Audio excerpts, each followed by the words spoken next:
Today we're going to do a number 13 in variegated gold leaf on this Harley bag.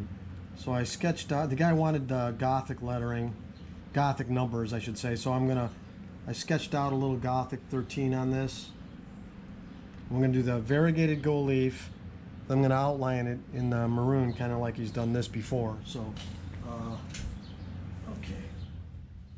Now I use Dux, again, DUX, quick dry gold sizing, and I add there's a little touch of white in it, just a very dot, just so I could see where I'm going. Otherwise it's transparent, it's hard to see.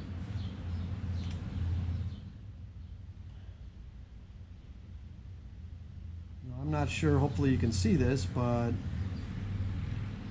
we're going to put this on there.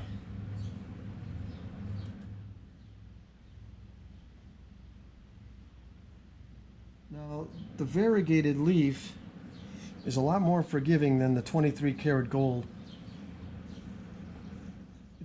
It doesn't tear so easy, and you don't have to worry about it being perfect in the drying time, as long as it's really close, because I'm not going to spin it. It's just going to, the adhesion's going to be there, it'll be fine. So okay, so you just kind of put that on there.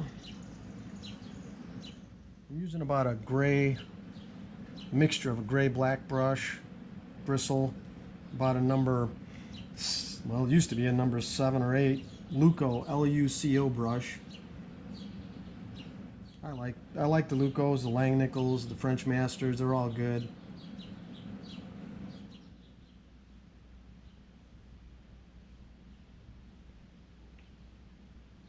And you look kind of like, you gotta look side to side, make sure you got everything covered, otherwise the gold won't stick where there's no sizing or glue to it. So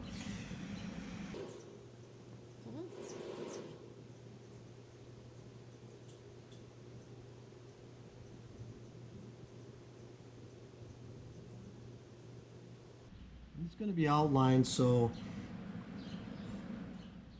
it's going to be a little forgiving also on the when I'm putting this on. I can make sure I cover up any holidays or whatever I got going on with the outlining.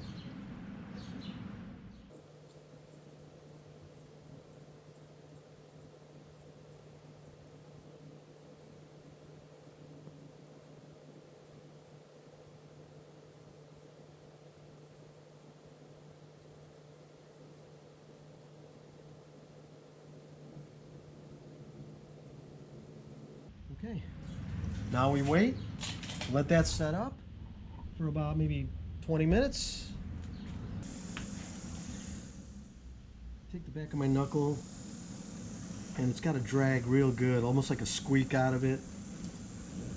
And that tells you that it's just dry enough to dry. So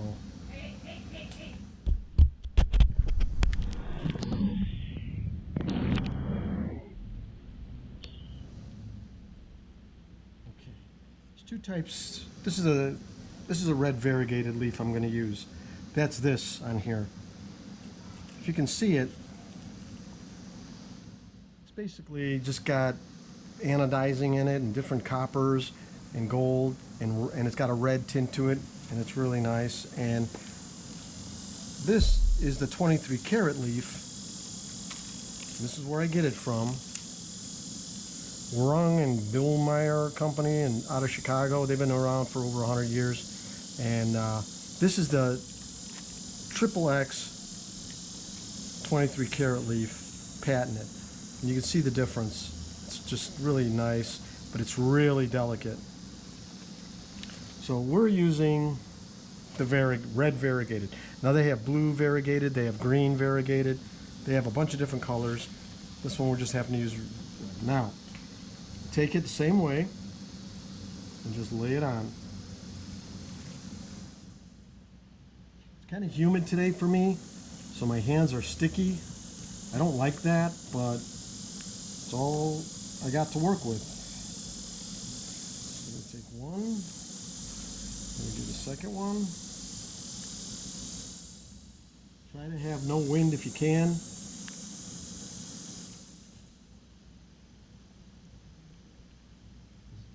amount of wrinkles as you can. And again, I use my hand like this because I can feel spots that I missed. It feels sticky. And this way I know that I got everything. And I just take a little cotton ball, fresh cotton ball, lightly rub the edges.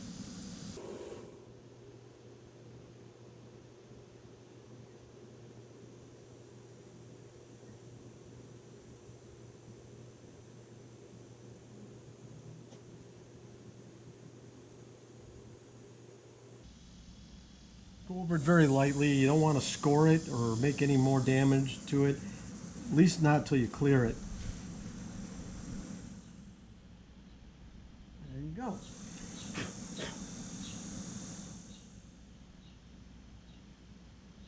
Okay.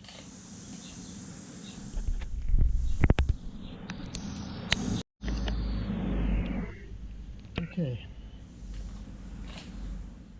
Take a nice clean cloth and just use the weight of the cloth if you have to brush off any extra gold leaf that's on here. Don't press on it, just dust it off lightly. And I'm going to use this Duck's Top Coat Clear Gloss. A friend of mine who does this like I do, Jimmy Brando, gave me this tip, and he said it works great. It's called Duck's Paint. It's Duck's Top Coat Clear Gloss Acrylic, and it's crystal clear, and it dries quickly as opposed to the other stuff that I used in my other video, which takes a long time to dry, and it has a little amber tint. So this dries quickly. Now, the benefit of it drying quickly is that I can outline it. If I'm in a job site and I'm doing a vehicle and I want to outline it quickly that day, I can. This takes less than half the time. As you can see, you can't even see it. It goes on crystal clear. But it dries quickly and it's a nice hard finish.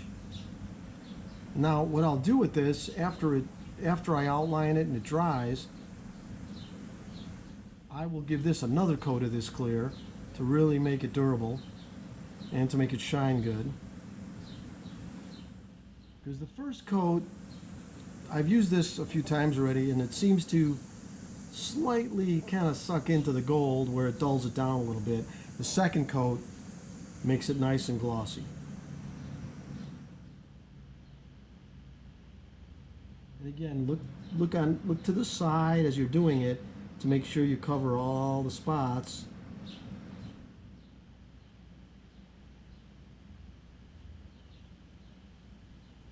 This bike I'm going to give 2 coats for sure, because he rides this bike a lot.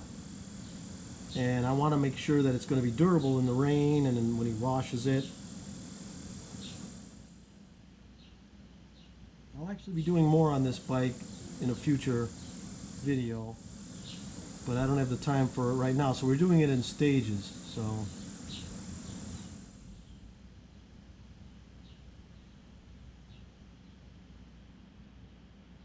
bubbles out, look and make sure you got it all. Right.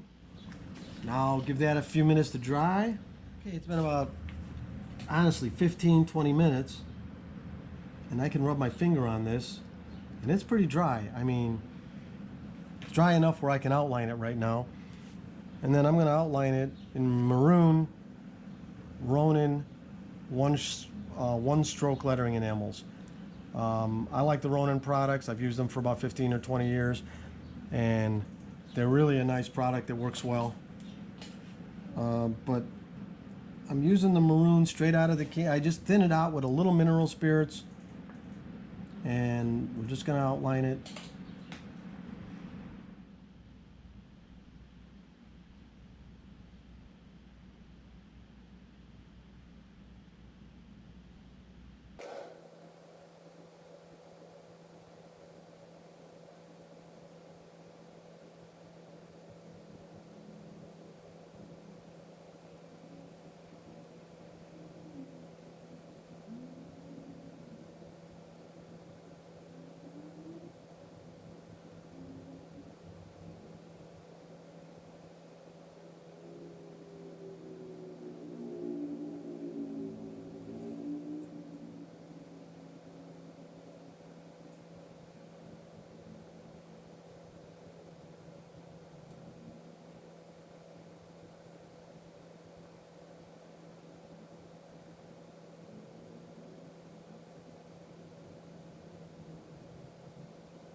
I'm just going to add a little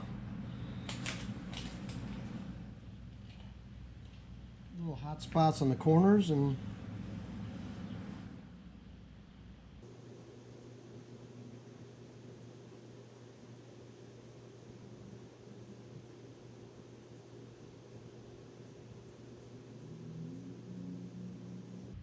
just figure out where the light source is coming from and all the high spots it would hit.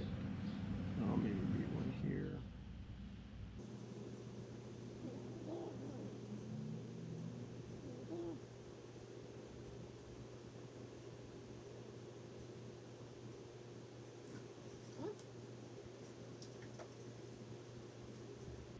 I did that with orange, and now I'll come back and just put a little tiny dot of white inside the orange to add a little extra.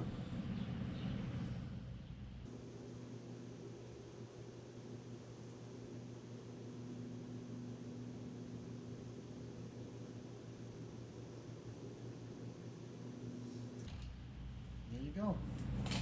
A little variegated gold leaf. Now the only thing I would do is add another coat after this dries, the top coat gloss that I used before I put the maroon on. I would give it another coat of this and just brush it on right over. You can go right over the maroon and everything. It doesn't matter if you hit it. And so you'd have 2 coats of clear on here, and then take off your pencil marks, and that's all she wrote.